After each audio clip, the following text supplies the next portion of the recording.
question has been put on the table.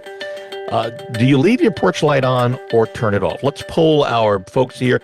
Liz, you're first. The porch light on your house, what would you say? Leave it on, turn it off? We are a house divided. I like to leave it on throughout the night. My husband likes to turn it off. So I'm very interested to hear from Brad and his opinion on this, actually. Brad?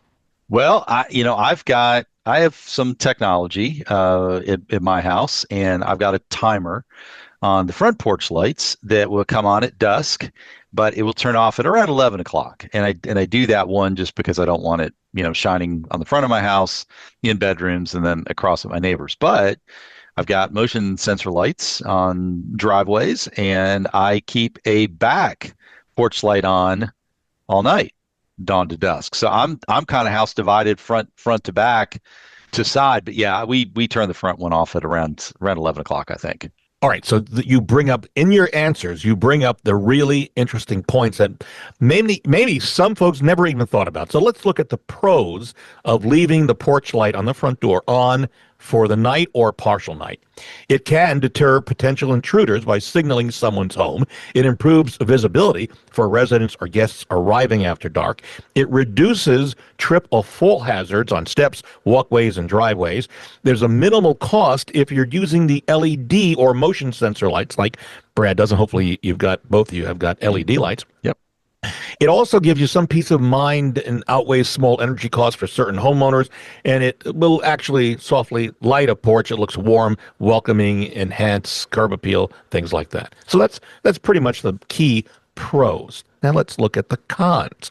It may create a false sense of security. Burglars may interpret constant light as a sign of absence. And noted experts say that actually can happen. They say, oh, no one's home, so let's go break in. Also, poorly placed lighting can highlight entry points for intruders like windows, side porches. It wastes energy to some level if left on all night. If it's a regular light bulb, it could cost $100 to $150 annually, of course. That changes much. It's much less with LEDs. It also adds unnecessary strain to the power grid around the country, though I don't buy that one, quite frankly, because, let's face it, it's at night. You're at the least amount of usage. And then there's harsh, constant light that can wash out colors, exaggerate shadows, and reduce visual charm. And as Brad says, it could annoy the neighbors. And in fact, in Norton Commons, you can't have up lights or down lights because it would the fear of shining in someone else's front window. So, and Bob, I've got one other one to add to that list. Yeah, the lights that stay on all night are huge pest attractants. So all of those cobwebs that you've got, the spiders know it too. So they come in, they move in because all of the little flying insects are drawn to the lights. So, Team Bug Out, we do a lot of de-webbing and treatments around those fancy coach lamps and other lights that people have in front of their house. And oftentimes we're cleaning those lights off and the lights are still on even in the middle of the day. They don't even bother turning them on. They're on just 24/7. And so, yeah, you're also drawing in pests there too. So, yeah.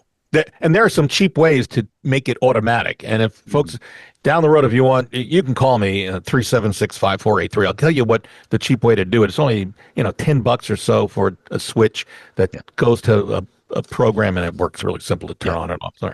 All right. So hopefully that helps you with whether to keep your porch light on or off. I'm still on the keep it on page, just so you know, because I didn't answer that when I asked everybody else.